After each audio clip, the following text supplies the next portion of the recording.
Yo, what's going on, guys? It's Wolves, and today I'm bringing you guys episode number 3 of Tips and Tricks. So for this episode, I'm going to be showing you guys 3 After Effects filters that are really cool, really unique. And so for anyone who doesn't know, I do use After Effects. I've said this in a couple of videos before, but I use After Effects for filters sometimes just because it has more filters or other filters than Photoshop. So it just kind of allows you to be unique, and it also has some really cool filters. So we're going to showcase a few of those, but pretty much we're going to bring in our header here. Once you get used to After Effects, it's pretty easy. So we're just going to bring our header in here. So for the first filter, it's going to be a VHS filter, which is actually a plugin. It's by Red Giant, which are the same people that make Magic Bullet Looks.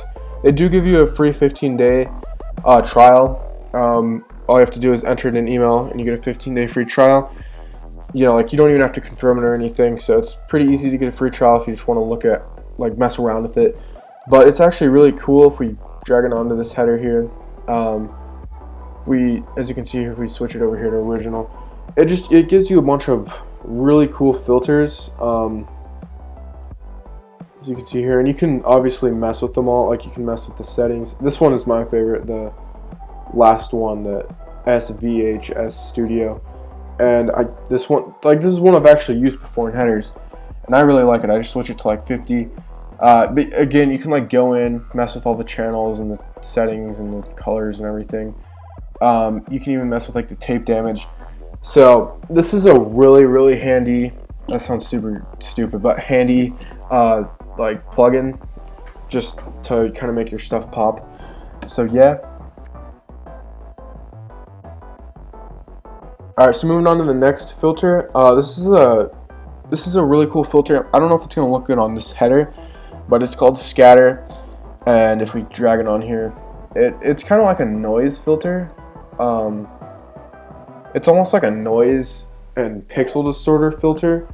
And you can switch the horizontal and everything, but it adds a weird kind of diffusion effect, and it looks really cool. You can obviously render this and then use this as a displacement map in Photoshop. But I just wanted to showcase this because you can do a lot of really cool things with this, just with particles.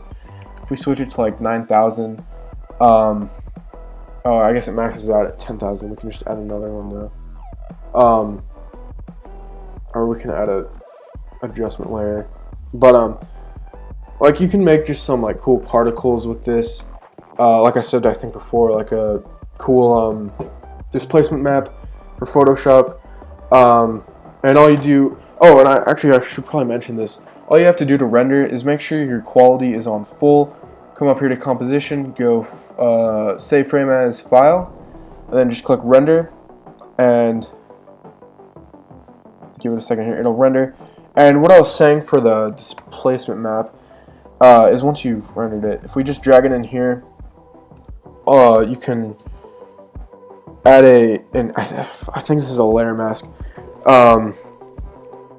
or vector mask, and if you just invert it, bring up your brush tool. What I was saying is you can just kind of do this shit, stuff to it, or whatever. Just use it as a distort, or I'm sorry, a displacement map. Obviously, it look better than this. But yeah, so that's tip number 2. So yeah, let's move on to tip number 3. Alright, so moving on to tip number 3. It's actually another stylized effect. I think it's called Mr. Plastic, or CC Plastic.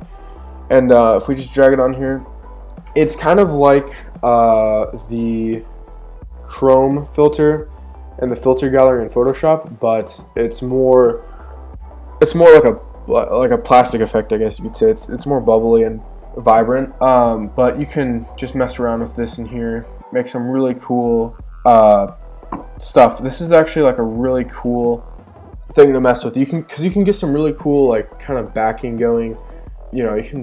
This is something that you can kind of go wild with. This one looks better with white, but you got all these presets and everything here that you can customize, and you can just mess around with. I mean, even that, it looks kind of weird, but that kind of almost looks cool by itself. But you can adjust all these and everything, and you can just make a weird freaking header. So yeah, and again, you can use this as like a, I don't know, displacement map, maybe a layer style. But so yeah, so anyway guys, like always, leave a comment if you want to see anything be done. But anyway guys, thanks for watching, peace.